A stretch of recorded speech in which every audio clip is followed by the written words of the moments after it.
booda simatamtoota keessaa namoonni afur dhaddacha irratti dhiyaachuu hin feenu jechuun kan iyyatan yoo ta'u beellamoota itti aananiin dhimmi adeemsa dhiyaannaa ragaaf murtii kennuu hafe dhimmi jaroota dhaddacha irraa of ittisanii ilaalamaa ture jira. Egaa akkuma kanaan dura namoonni arfan kun obbo Jawaar, obbo Baqqalaa, Hamzaa fi Dajaneen hin dhiyaanne. Garuu immoo har'atti galmeedhaan bulee isaan falmii isaanii bakka hin jirretti hin jenne asirratti wanti ifa ta'uu qabu uummataafis falmuun mirgadhaadha. Mirga heera mootummaan namaa kennadheedha. Falmuun jarri kun immoo hin falminuu jedhanii yaada isaanii ibsataniiru waan ta'eef akka isaan hin barbaannetti ilaallee mirga falmuu isaanii bira dabarraa jedhuunidha. Egaa naannee kana jechuun bakka hin jirretti ilaalamuu isaati. Garaagarummaa guddaa qabaachuu baatellee mirga isaanii kan bira dabarruu kan jedhudha. Har'as hambule galmeen deebii kunoo ragaan duuba dhokatee taa'ee maggaarrajaa duuba ta'ee akka dhugaa nuu ba'u isa jedhe irratti deebii akka laannudha. Ibsa abbaan alangaa dhiyeeffate irratti. Isarratti deebii sana ture qopheessine sababa namoonni arfan dhiyaachuu dhabaniif amma yoona harkifachaa dhufe. Ajaja yeroo darbee irratti har'a akka kennamu waan jedhameef har'a dhiyeessine yommuu dhiyeessinu dursine mallatteessifne ture waan ta'eef jaroota kanas obbo Jawaarfaa mallatteessifnee jira. Isuma kana fuunee mana murtii itti kenne erga laalanii booddee isaan maaliif mallatteessaniiru jedhan kaasanii nurraayyuu dhaga'uus hin barbaanne isaanoo mallatteessanis kanaan dura dhimma isaanii bira darbameera waan ta'eef ammallee yoo mallatteessan ta'ellee akka fudhannetti ilaalamuu qabaa jennee ajaja kennineerraa jedhanii warra kaanii qofa qorannee jala murtii kenninaa jedhanii gaafa 14tti beellama kennan. Dhaddacha adoolessa 20 takka bara 2013 taa'ameenis manni murtichaa iyyataa himatamtoota afurii erga ilaaleen booda mirga dhaddacha irratti dhiyaachuu dhabuu isaaniitiif raggaasisuun akkaataa dhiyaannaa ragaa irratti deebii himatamtoota ilaaluuf beellama har'atti bulfatee ture. Beellama har'aa irratti sababa ragaan golga duubatti dhiyaachuu hin qabneef ilaalchisuun deebii abukaatonni barreeffamaan dhiyeessan irratti mallattoo himatamtoota jiru keessatti mallattoon obbo Jawaar Muhammad, obbo Baqqalaa Garbaa, Dajanee Xaafaa fi Hamzaa Booranaa sababii jiruuf manni murtichaa deebicha akka hin ilaalle yookaan hin fudhanne jala murtii kennuusaa obbo Misgaanuun Oromiyaa Miidiyaa Neetworkitti himanii jiru. Akkaataa dhiyaannaa ragaa ilaalchisee manni murtichaa jala murtii kennuuf beellama qabatus deebiin ilaalamu kan abbaa alangaa qofaadha jechuun mirga abukaatoo dhaabbachuu kan qabu himatamtoota sanneen keessaa warra mana murtiitti dhiyaatan qofa akka ta'e jala murtiin kennamuusaa obbo Misgaanuun himanii jiru. Manni murtichaa galmee erga sakatta'een booda dhimma dhiyaannaa ragaa irratti jala murtii kennuuf gaafa hagayya 14 bara 2013 akka lakkoofsa biyyattiitti beellama bulfatee jira. Kaniiti fudhatanii mulaalan mallattoon isaanii irra jira. Yoo mallatteessaniyyuu kana booddee isinis dhaabattanii isaan falmuu hin dandeessanii. Mirgan qabdan bakka isaan hin jirretti isin falmuu hin dandeessanii waa'ee isaaniis dubbachuu hin dandeessanii nuun jedhan tokko. Lammaffaa immoo jala muranii hin dhiyaannu waan jedhaniif ajajni kennameera waan ta'eef yoo isaan mallatteessanii dhimma isaanii irratti dhimma waan kana ilaallu an jedhuun warra kaanii qofa laallee ajaja irratti kennaa waan jedhudha. Manni murtii ifatti jala murtii hin kenne. Jala murtii fakkaatu kenneeran. Egaa yeroo darbe soo ta'e akkasitti gabaasamuunsaa sirrii miti yakkadha. Waan kun yakka irratti dhimma yakka. Abbaan dhimmaa otoo hin jiraati itoo dhaddachatti hin dhiyaati namni biraa abukaatoon bakka bu'ee falmuudhaaf haalli itti dandeessisu seeraan. Kanaaf yeroo darbe akkasitti gabaasameeraan beeku dhaggeeffadhees hin ture. Akkas jedhamuunsaa dogongorachaadha. Abbaan dhimmaa yoo jiraate qofaadhaan isaan falmitu. Inni kun immoo ifumatti kanaan dura waan ture sababoota tokko lama jedhame caqasame waan qabatamaa jiru lafa kanarratti waan ta'aa jiru caqasan sababa kanaaf kabajaa mana murtiif qabnu akkuma jirutti ta'e sababa kanaaf dhiyaannee falmuudhaaf fedhii hin qabne jedhanii isa caqasanii gamanni amma isaanii falmuu hin dandeessanii jedhanii kunuunis akka hin dubbanne yaada jedhu garuu nun dhoowwina haasa'uun irraa akkamitti mallatteessanii maaliif mallatteessan isa jedhu kana kaafne irraa kana booddee isin isaaniif bakka bu'uu hin dandeessan nuun jedhu gara fuulduraatti maal ta'a egaa adeemsuma keessaan barre ta'e gareen abukaatotaa kun teenyee gadi teenyee iddoo isaan jiranitti mari'annee furmaata argachuudhaaf dhamaana akkasitti deemamuu isaatti innoo karaarra waan maqi fakkaatu isa kana durattan gabaabnu taa'ichaa akkuma dhiyeessineef jala jalaan. Obbo Jawaar Mohaammed faa mirga abukaatoo dhaabbachuu dhorkamuu isaanii ilaalchisee adeemsi itti aanu maal akka ta'uu qabu fuula duratti isin beeksisna kan jedhan obbo Misgaanuun ammatti manni murtichaa mirga abukaatoon dhaabbachuu fi kanarraa mulqe obbo Jawaar Mohaammed obbo Dajanee Xaafaa fi Hamzaa Booranaa qofa akka ta'e OMN odeeffatee jira. Durataan Koongireesii Federaalaa Oromoo Profeesar Mararaa Guddinaa waamicha lammiileen Oromoo biyya alaa jiraatan godhaniif irratti argamuuf gara Ameerikaa imalanii jiru. Turtii isaanii Ameerikaatti taasisaniin hawaasa Oromoo magaalota garaagaraa keessa jiraatan waliin haala qabatamaa biyyaa fi adeemsa siyaasaa Oromoo ilaalchisuun marii bal'aa taasisuu jedhamee eegama. Yeroo ammaa jaarmiyaaleen siyaasaa Oromoo karaa nagaa uummata Oromootiif qabsoofna jedhan shira qaamoo aangoorra jiruun daddaaqfamanii hoogganoonni fi miseensonni isaanii hidhaatti guuramuun haala rakkisaa keessatti argamu. Yeroo egeree siyaasa biyyattiif murteessaa ta'e kanatti mooraan qabsoo Oromoo daddaaqfamee jiraachuun kan isaan yaachise dhaltoonni sabichaa jaarmiyaaleen siyaasaa dhugaan uummaticha bakka bu'an marii taasisuun adeemsa itti aanuuf of qopheessuu akka qaban waamicha dhiyeessaas jiru. Imalli Profeesar Mararaa gara Ameerikaatti taasisanis yaaddoo gama kanaan jiru hambisuuf jalqabbii gaariidha jedhamee jira.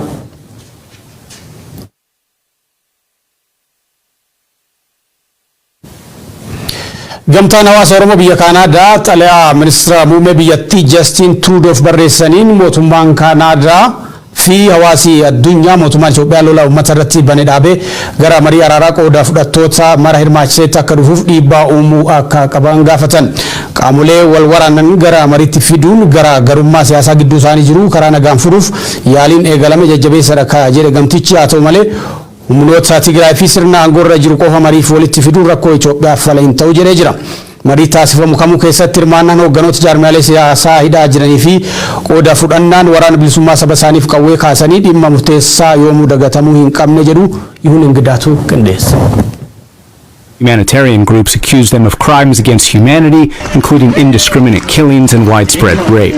Gamtaan hawaasa Oromoo biyya Kaanaadaa xalayaa ministeera muummee biyyattii Justin Trudeau'f barreessaniin mootummaan Kaanaadaa fi hawaasni addunyaa mootummaan Itoophiyaa lola uummata isaa irratti bane dhaabee gara marii araaraa qooda fudhattoota hunda hirmaachiseetti akka dhufuuf dhiibbaa uumuu akka qaban gaafatan. Itoophiyaatti namoota rakkoof saaxilamanii jiranii fi dhorkaa tokko malee gargaarsi namoomaa akka qaqqabu dhukaasni akka dhaabbatu waraanni Eertiraa Itoophiyaa gadi lakkisanii akka ba'an akkasumas humnoonni Amaaraa Tigraay keessaa humnoonni Tigraay ammoo Amaaraa fi Affaar keessaa akka bahaniif dhiibbaa hanga yoonaatti mootummaan Kaanaadaas ta'e hawaasni addunyaa gochaa ture ni dinqisiifannaa kan jedhu xalayaan kun haa ta'u malee waamichi taasifame kabajamuu dhabuun gaagaamni hamaan waraana jibbaa fi haaloon eegalame kanaan itti fufee jira jedhe. Sirni yeroo ammaa Itoophiyaatti aangoorra jiru jalqaba irratti jaalalaa fi dhiifamaan biyya ceesisuuf waadaa galee ture nyaate biyyatti gara deegumsaatti geessaa jira kan jedhu gamtaan hawaasa Oromoo biyya Kaanaadaa kun ta'uun ammoo Itoophiyaa qofa osoo hin taane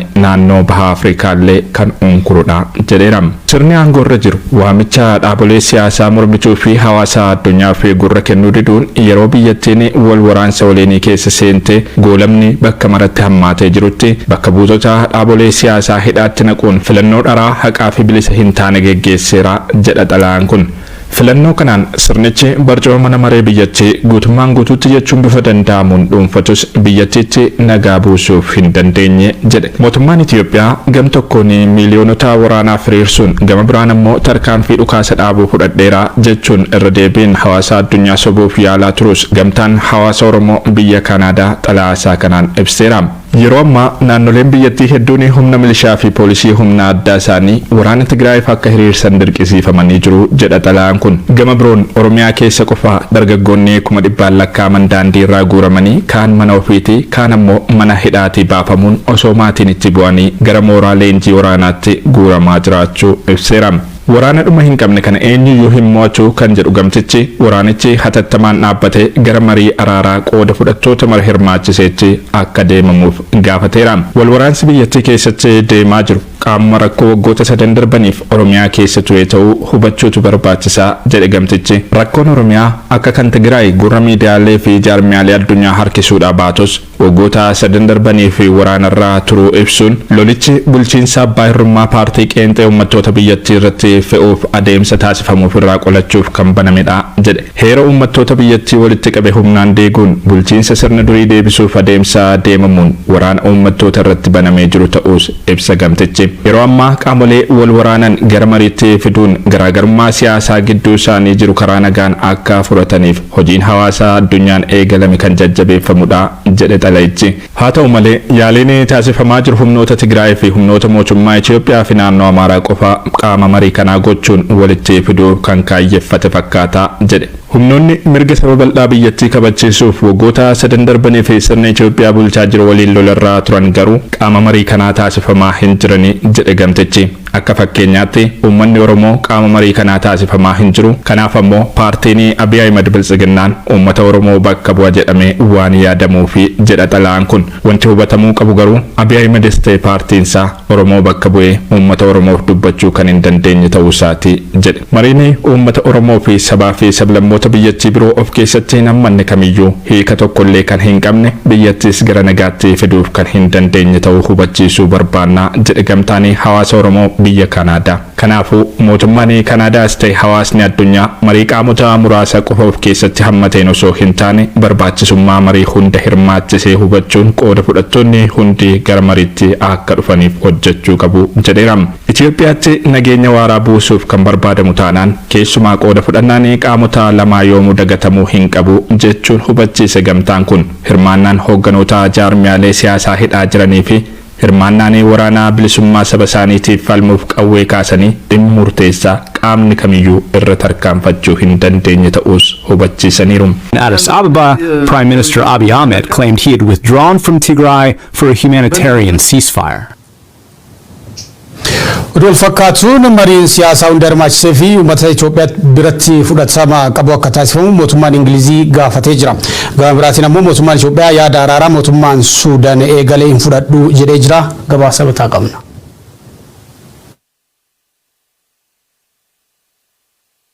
Yeroo waraanni Itoophiyaa keessatti hammaataa deeme kanatti hawaasni idil addunyaa lolli dhaabbatee furmaanni siyaasaa akka barbaadamuuf mootummaa Itoophiyaa irratti dhiibbaa gochuu itti fufeetti jira. Rakkoo siyaasaa Itoophiyaan yeroo ammaa keessa galte kanas hiikuuf mariin humnoota siyaasaa Itoophiyaa hundaa fi uummata biyyattii gidduutti hatattamaan akka eegalu mootummaan Ingilizii waamicha godhee jira. Ministeerri dantaa alaa Ingilizii Mr. Dominic Raab waraanni dhaabbatee mariin hiikaa qabu akka eegalu ministeera muummee Itoophiyaa wajjin dubbachuu isaanii fuula Tiwiitarii isaanii irratti barreessanii jiru. Akkana jedhan Mr. Dominic Raab ministeera muummee Itoophiyaa Abiy Ahmed waliin gartuun hunduu hatattamaan waraana dhaabuu akka qabanii fi gargaarsi namoomaa Itoophiyaa akka dhaqqabu dubbadheen jira. Mariin siyaasaa hundi keessatti hirmaatuu fi hundaan amanamaa ta'e ummata Itoophiyaatiif ni barbaachisa. Bifuma wal fakkaatuun mootummoonni Faransaay fi Ameerikaa ibsa tibbana baasaniin waraanni akka dhaabbatu hidhamtoota siyaasaa hundi hiikamanii mariin waliigalaa akka eegalu gaafachuu isaanii gabaasuun keenya ni yaadatama. Oduu wal fakkaatuun Suudaan deeggarsa hawaasa idil addunyaa waliin mootummaa Itoophiyaa fi TPLF gidduu taraara buusuuf hojii eegaluuf akka jirtu gabaafamee ture. Daawwannaa hooggantuu dhaabbata gargaarsaa Ameerikaa USAID Samantha Power Suudaanii fi Itoophiyaatti taasisan booda ministeerri muummee Suudaan Abdallah Hamdok mootummaa Itoophiyaa fi qondaalota TPLF walitti fiduun karaa nagaa akka mari'atanii fi deeggarsa namoomaa lammiilee nagaa akka dhaqqabu gochuuf qaamolee lamaan waliin qunnamtii jalqabanii jiru jedhamee jira. Akkasumas ministeerri haajaa alaa Ameerikaa Antooni Blinken dhimma waraana kaaba Itoophiyaa irratti ministeera muummee Suudaan Abdallah Hamdok waliin mari'achuu gabaafamee ture. Hamdok kaka'umsa araara buusuuf jalqabe kana hoogganoota IGAD, Eritiriyaa fi biyyoota lixaa michoota isaanii ta'an Ameerikaa fi Faransaayittis himuu gabaafamee jira. Haa ta'u malee yaada araaraa karaa ministeera muummee Suudaan Abdallah Hamdokiin kaayamee ture mootummaan Itoophiyaa amantaa guutuu Suudaan irraa hin qabu jechuun kuffisee jira. Dubbii himtuun waajjira ministeera muummee Itoophiyaa Billanee Suyyum dhimma lola Tigraay irratti marii nagaa fi qaamolee jaarsummaaf dhiyaachuu danda'an irratti kan gaafatamte jaarsummaa ministeera muummee Suudaan Abdallah Hamdok mootummaan Itoophiyaa ija shakkiin akka laalu dubbattee jirti. The relationship with Sudan at this point is a little bit tricky because the level of trust with some leaders has already been eroded. Adde Billaneen hariiroon yeroo ammaa Suudaan waliin qabnu kan daandii qabate miti. Walamantaan qondaaltota Suudaan waliin jiru erga loltoonni biyyattii daangaa Itoophiyaa cabsuun seenanii laafee jira. Marii kamuu gaggeessuuf ammoo walamantaan jiraachuu qaba. Kanaafuu Suudaan marii faalamjeessuu keessatti qooda fudhachuun dura dhimmoonni kunneen furamuu qabu. Ammatti Suudaan irraa amantaa guutuu hin qabnu jechuun himtee jirti.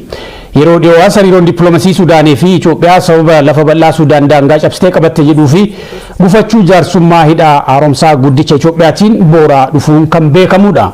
Addressed before Sudan could be entertained as a credible party in terms of facilitating such kind of negotiations. Dararaan humnoota fi qaamolee nageenyaa mootummaa Saawud Arabiyaatiin lammiilee Itoophiyaa irra jireessaan ilmaan Oromoo irratti raawwatamaa jiru cimeetti dhufeeti jira. Guyyaa hagayya 5 bara 2020 biyya Saawud Arabiyaa magaalaa Foylek jedhamtu magaalaa Riyaad irraa kiiloomeetira 100 fagaatu keessatti dargaggoonni Oromoo lama kanneen maqaan isaanii Abdul Aziz Umarii fi Abdul Karim jedhaman humnoota kanneen ajjeefamuu maddeen gabaasanii jiru. Naimaa Umar garas bilbiltee odeeffannoo dabalataa qindeessiteetti. Ajjecha hidhaa fi dararaan humnoota tikaa fi qaamolee nageenyaa mootummaa Saawud Arabiyaatiin lammiilee Itoophiyaa irra jireessaan ilmaan Oromoo ta'an irratti raawwatamaa jiru cimee itti fufee jira. Guyyaa kaleessaa hagayya 5 bara 2021 biyya Saawud Arabiyaa magaalaa Foylek jedhamtutan magaalaa Riyaad irraa kiiloomeetira 100 fagaattu keessatti dargaggoonni Oromoo lama kanneen maqaan isaanii Abdul Aziz Umarii fi Abdul Karim jedhaman humnoota tikaa mootummaa biyyattii ajjeefamuu maddeen gabaasanii jiru. Akka dhalataan Oromoo biyya Saawud Arabiyaa jiraatu kan odeessa kana itti dhiheenyaan beeku tokko Oromiyaa miidiyaa neetworkitti himetti dargaggoonni kunneen lamaanuu dhalattoota godina Jimmaati. Kan ajjeefaman inni tokko rasaasaan rukutame inni tokko makiinaadhaan akka ajjeefamedha kan odeeffanne. Iddoo hojii isaaniitti poolisoonni biyyattii itti dhufanii qabuuf gaafa ja'an isaan jalaa baafachuuf yeroo fiigan humnoonni kunneen dargaggoonni Abdul Karim rasaasaan rukutanii Abdul Aziz Umar ammoo konkolaataan jala fiiganii dhayan jechuun hima. Dargaggoonni kunneen guyyuma kaleessaa lammiilee Itoophiyaa muraasaa fi lammiilee biyya biroo kanneen naannoo sana jiraniin sirni awwaalcha isaanii akka raawwatame himee jira maddi keenya kun. Tattoo akkanitti rukutanii tokko kaleessaa kana rukutanii battalumatti lubbuun darbeenni kaan immoo xiqqoo siroon rifatee ce'u maan immoo makiinaan rukutan tokkoon sana jechuudha. Abdul Aziz sana jechuudha. Abdul Aziz Umar ammas hin jedhu kan. Abdul Aziz kun dhalataa Jimmaati naan jette. Aanaa sakkaati.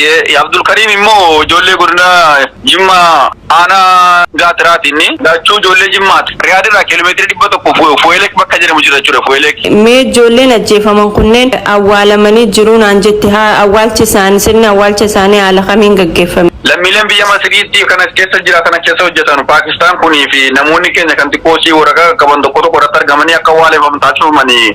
Guyyaa kaleessaa namoonni biroo kanneen lakkoofsaan 7 ta'an namoota ajjeefaman kana waliin hojjetaa kan jiran qabamanii mana hidhaatti darbatamuu fi walumaa galatti magaalaa Foylek jedhamtu sana keessaa namoonni 60 kutaa dhiphoo tokko keessatti hidhamuun dararaa hammaataa keessummeessaa jiraachuu dubbata namni odeeffannoo kana nuun dhaqqabe. Kaan immoo kan battalumatti qabamanii mana dhoo keessatti battalumatti darbamanii kan sigaasuudhaaf Amiin Kamaal kan jedhaman keessatti argama. Raamus Giddii, Abdul Karim Zinaam namoota baay'ee dhabeetta namoota mana xiqqoo tokko keessatti gara hadda akkan jedhamne keessa keessummeessanii jiran jechuudha. Manni kun mana xiqqaadha. Haalli immoo ho'aa keessa jira. Reebichi kun jira achi keessa nyaata ittiin kennan ijoolleen achi keessa lamaa achi organ keessa irraa qunnameen ture haala ammaataa keessa jira. Namni quba qabu tokko hin jiru. Imbaasitti illee yoo iyyanne imbaasiin quba nun qabu. Waan kana namatti iyyannullee hin qabnu jechuudha. Haala amma keessa jiru haala ammaan dura ta'e hin beekne dararaan. Gaafa duraa namoonni wayita qabaman kallattumaan gara mana hidhaa geeffamu. Yeroo ammaa garuu humnoota kanneeniin reebamanii maallaqaa fi wantoota akka bilbila harkaa saamamuun hidhamu. Mana hidhaa garagaraa keessatti dubartoonni ulfaa fi daa'imman xixiqqoon baay'inaan iddoo tokkotti hidhamuun sababa ho'aa fi beelaatiin lubbuun daa'immanii hedduun dabraa akka jirtuu fi mana hidhaa keessatti reebichi irratti raawwatamaa jiraachuu kana dura isiniif gabaasaa turuun keenya ni yaadatama. Walumaa galatti lakkoofsi lammiilee Itoophiyaa biyya Saawud Arabiyaa manneen hidhaa garagaraa keessatti gidirfamaa jiranii gara 70,000tti siiqee jiraachuutu himama. Erga duulli saamichaa fi hidhaan jumlaa mootummaa biyyattiitiin bifa haarawaan lammiilee Itoophiyaa irratti gaggeeffamuu eegalee haalli garas jiru akkaan ulfaataa ta'uu yeroo garagaraatti gabaasaaleen maddeen keenyarraa nu dhaqqaban ni ifoomsu. Mootummaan Itoophiyaa lammiilee isaa manneen hidhaa Saawud Arabiyaa keessatti argaman torbee tokko keessatti galchee fixuuf kan karoorfate yoo ta'u osoo gara biyyaa galchaa jiru torbee sadii dura dhaabee jira. Akka lammiileen kunneen jechaa jiranitti yeroo ammaa mootummaas ta'ee imbaasiin isaa garas jiru dhimma kanarratti humaa gochaa akka hin jirre himuun lammiileen kunneen mootummaa fi uummata bal'aa akkasumas addunyaarraa dirmannaa barbaannaa jechuun waywaachaa jirani. Gama OMN'tiin dhimma lammiilee kanneen irratti imbaasii Itoophiyaa garas jiru gaafachuuf yeroo hedduu bilbilus yaaliin bilbilaa taasifne nuuf hin milkooyne. Humnooti TPLF magaalaa naannoo Amaaraa taatee Laalibalaa to'achuu isaanii miidiyaaleen gabaasanii. Laalibalaan bakka hambaan UNESCO